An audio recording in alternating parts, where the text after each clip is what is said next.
think the greatest returner of all time, you probably think of Devin Hester. But what if I told you there was another man, who at the same time was actually a better kick returner? That man would be Joshua Cribbs. He was born on June 9, 1983 to parents Harold and Billy Cribbs in Washington, D.C. It is in the nation's capital where he would grow up, eventually attending Dunbar High School. For the Crimson Tide, he would be a multiple sport phenomenon, lettering in football, baseball, basketball, and swimming, though of course it would be mostly on the football field where he would shine. Though not through the return game, that would come during his professional days, but through the passing game, as he would start his career under center. During his time there, he would guide him to 3 consecutive DCIAA football titles, and during his senior season in 2000, he would lead the Tide to a 9-3 record, racking up 2,258 yards and 23 touchdowns through the air, an additional 7 on the ground, while also winning the Turkey Bowl, the DCIAA championship, 35-12, with 2 key second-half touchdown passes. After his time at Dunbar, he'd get his shot to play D1 quarterback, attending Kent State University, and he'd get his opportunity right away, winning the job as a true freshman over sophomores Jeff Valentino and Ben McDaniels. With Cribbs at the helm, the Golden Flashes would see monumental improvement, with a 5-win improvement over the previous season, going 6-5. Though a 38-17 win over D1 AA Bucknell wouldn't contribute to bowl eligibility, keeping them home in the postseason. Though the season would still see milestones reached, as Cribbs would become the first true freshman to both pass and rush for 1,000 yards in a season, collecting 1,516 passing yards and 1,019 rushing yards, along with 15 total touchdowns.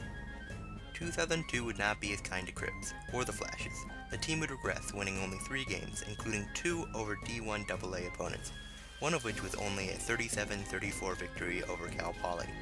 Cribbs, on the other hand, would still put together a 1,000 season, but put up poor passing numbers, completing under 50% of his passes and throwing 14 interceptions against only 4 touchdowns. Kent State's lone bright spot would be from Cribbs' rushing game, as he'd pick up 1,057 yards, 4-3 more than he had through the air, and 10 touchdowns, as he'd lead the team in rushing and passing for the second consecutive season. 2003 would be another disappointing team year, as the Flashes would finish the season 5-7, but Cribbs would at least see a statistical boost in the passing game. Though he'd once again complete under 50% of his passes, he'd eclipse the 2,000-yard mark through the air, putting up 2,424 yards, along with 14 touchdowns against 9 interceptions. Unfortunately, he'd do it at the cost of his run game, collecting only 7,001 yards, and leaving him well short of collecting a third consecutive 1,000 season. Though his total offense of 3,125 yards would be good enough to set a school record that would stand until Julian Edelman would break it in 2008. In 2004, the Golden Flashes would fall short yet again, as they'd finish the season 5-6. Cribbs, however, would see his best season as a passer, posting a 133.2 quarterback rating, completing 64.5% of his 335 passes for 2,215 yards, 17 touchdowns, and 6 interceptions. He'd also bounce back some in the run game, collecting 893 yards and 9 touchdowns on the ground. And with that, his college career and his time under center would come to a close. But his name would be plastered all over the Kent State record book, and at least once in the NCAA record book, as he became the only player in NCAA history to lead his team in both passing and rushing in 4 different seasons. He would now look to the NFL and a new position. Draft Scout would project him as the 80th best wide receiver in the 2005 draft class, and project his 40 time to be in the 4.55 range. With that, he'd go undrafted, but 5 days later he'd receive a call from the Cleveland Browns. In the 2005 preseason, Cribbs would begin to show flashes of what he was capable of in the kick return game, returning 9 kickoffs for 259 yards, a 28.8 average. And with that showcasing of his ability, he would make the team as a return specialist, and he'd be off to the races. During his rookie campaign, he'd return 45 kickoffs for 1,094 yards, a Browns franchise record, and even tack on a touchdown to boot, though he'd still fail to see team success as the Browns would finish the season 6-10. In 2006, Cribbs would go from an undrafted free agent to signing a multi-million-dollar 6-year extension, as he'd go on to shatter his own Browns record for kick return yards, this year collecting 1,494 yards and another touchdown, though once again missed out on team success as the Browns would regress, winning only 4 games. 2007, though, would be a bright spot all around. The Browns would win their most games since their return to the league, going 10-6, and Cribbs would be selected to his first Pro Bowl and receive his first All-Pro selection. During the season, he would lead the league in kick return yards, tallying up 1,809 yards and adding 2 touchdowns, while also seeing his first extensive time in the punt return game, returning 30 punts for 405 yards and another touchdown. Unfortunately, even though the Browns would see double-digit wins, the postseason would still elude Cribbs, as the Browns would finish outside the division lead and even a wildcard spot. 2008 would see regression across the board, more so for the team than Cribbs himself, but regression all the same. The Browns would finish the season 4-12, and Cribbs would only accrue 1,110 kick return yards and a touchdown, while also seeing less success in the punt game, only garnering 228 yards on 28 returns, more than a 5-yard decrease in average from the previous year.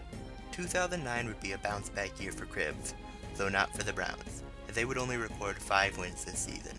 Cribbs, on the other hand, would return to form, collecting 1,542 kick return yards and a career-high and league-leading 3 touchdowns, while also adding another in the punt return game, along with 452 yards.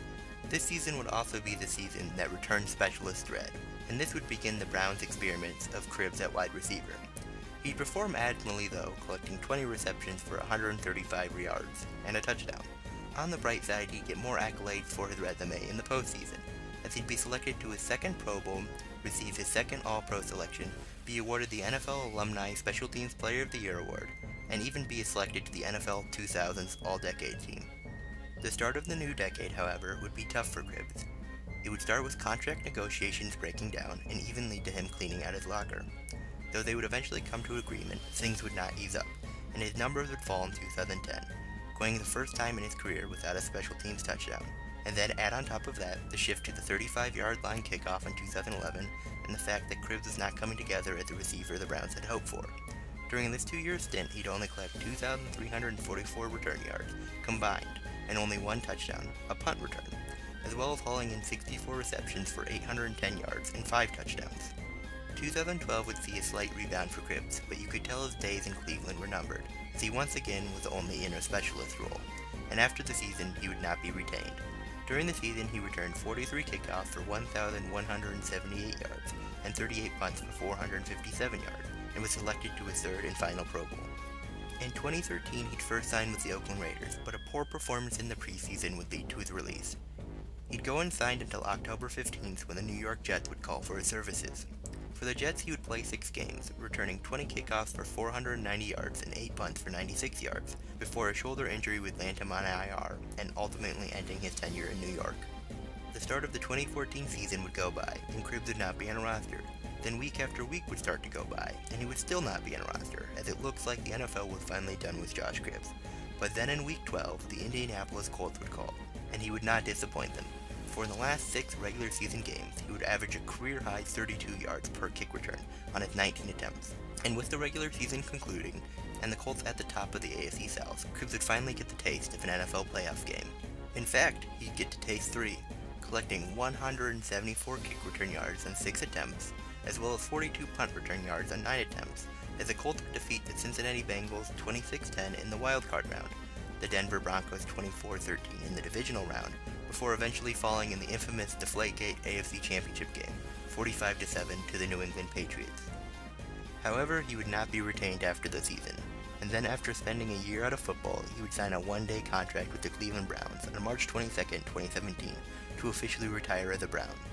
With that, he would end his career 3rd all-time in kick return yards, with 11,113, 3,780 more than his contemporary Devin Hester. Tied for 1st all-time in kick return touchdowns with 8, 3 more than Hester, and 3rd all-time in combined kick and punt return yards with 13,488, 2,460 more than Hester. Oh, and I forgot to mention, he was no slouch in the coverage game either, collecting 113 career tackles as opposed to Hester's 17. 1 year later, he returned to the Browns, this time as a special teams coaching intern, where to be part of the staff that led the 31st ranked special teams unit per Football Outsiders, though a slightly more respectable 21st when adjusted for weather. As of now, it is unknown if he will return in any capacity for the 2019 season after the coaching shakeup by Browns general manager John Dorsey. Thank you all for watching this episode of Football History. If you have a player, event, or team you'd like to see an episode on, please let me know in the comments. And please, if you liked the video, please leave a like. If you didn't, feel free to leave a dislike. And if you have not already, please subscribe. Thanks again for watching. Bye.